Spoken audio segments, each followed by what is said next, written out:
Iran US ചർച്ചകൾ തുടരുന്നത് സംബന്ധിച്ച നീക്കങ്ങളുടെ ഭാഗമായി ഖത്തർ പ്രധാനമന്ത്രി ഷെയ്ഖ് മുഹമ്മദ് ബിൻ അബ്ദുൾ റഹ്മാൻ അൽ താനി ടെഹ്റാനിൽ എത്തും. അതേസമയം ഇറാനുമായി ചർച്ചകൾക്ക് പദ്ധതികൾ ഇല്ലെന്ന നിലപാടിൽ ഉറച്ചു നിൽക്കുകയാണ് അമേരിക്ക.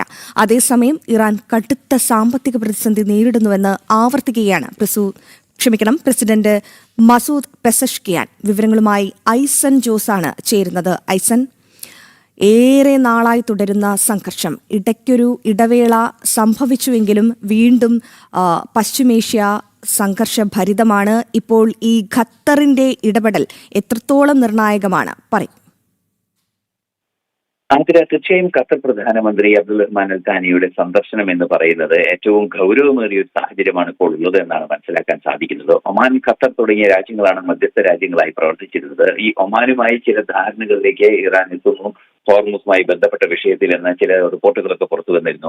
മാത്രമല്ല IRGC ഉൾപ്പെടെയുള്ള സംവിധാനങ്ങൾ അത്തരത്തിലുള്ള ചർച്ചകൾ സ്ഥിരീകരിക്കുകയും ചില ധാരണകൾ എത്തിയിട്ടുണ്ട് എന്ന ഒരു സൂചന നൽകുകയും ചെയ്തിട്ടുണ്ട്. ഈ സാഹചര്യങ്ങളെല്ലാം നിലനിൽക്കുന്ന പശ്ചാത്തലത്തിലാണ് കടുത്ത സാമ്പത്തിക പ്രതിസന്ധി നേരത്തെ സൂചിപ്പിച്ചതുപോലെ മസൂദ് പെസഷ്കിയാന്റെ ഭാഗത്തു നിന്ന് അത്തരം വെല്ലുവിളികൾ നേരിടുന്നുണ്ട് രാജ്യമെന്ന് 2 ദിവസമായി അദ്ദേഹം തുടർച്ചയായി ആവർത്തിക്കുകയും ചെയ്യുന്നുണ്ട്. ഈ ഒരു പശ്ചാത്തലത്തിൽ അടിയന്തരമായി സാമ്പത്തിക ഉപരോധം നടപ്പാക്കിയ സാഹചര്യം കൂടിയുള്ളത്.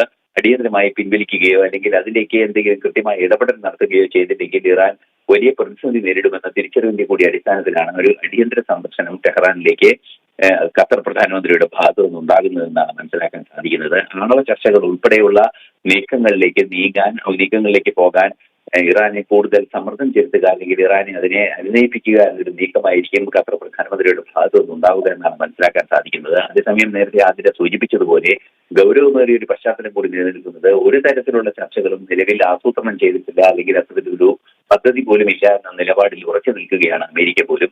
ഈ സാഹചര്യങ്ങളെല്ലാം തന്നെ ചേർത്ത് വായിക്കുമ്പോൾ സമാധാന ചർച്ചകളിലേക്ക് നീങ്ങുന്നു അല്ലെങ്കിൽ ഒരു അത്യധികമായ സാമ്പത്തിക ഉപരോധത്തിൽ നിന്നും ഇറാനെ രക്ഷിക്കുകയും അതുപോലെ തന്നെ ഇറാന്റെ ആണവ നിരായുധീകരണം നടപ്പാക്കുകയും ചെയ്യുക എന്ന കൃത്യമായ നീക്കമാണ് നടക്കുന്നതെന്നാണ് മനസ്സിലാക്കാൻ സാധിക്കുന്നത്. ആ ഒരു സാഹചര്യത്തിൽ തുടർ ചർച്ചകൾക്ക് ഏറെ പ്രാധാന്യമുണ്ട്. അതുതന്നെയാണ് ഖത്തർ പ്രധാനമന്ത്രിയുടെ സന്ദർശനവുമായി ബന്ധപ്പെട്ട് ഏറ്റവും സുപ്രധാനമായി അന്താരാഷ്ട്ര നിരീക്ഷകരെല്ലാം തന്നെ ചൂണ്ടിക്കാണിക്കുകയും ചെയ്യുന്നത്.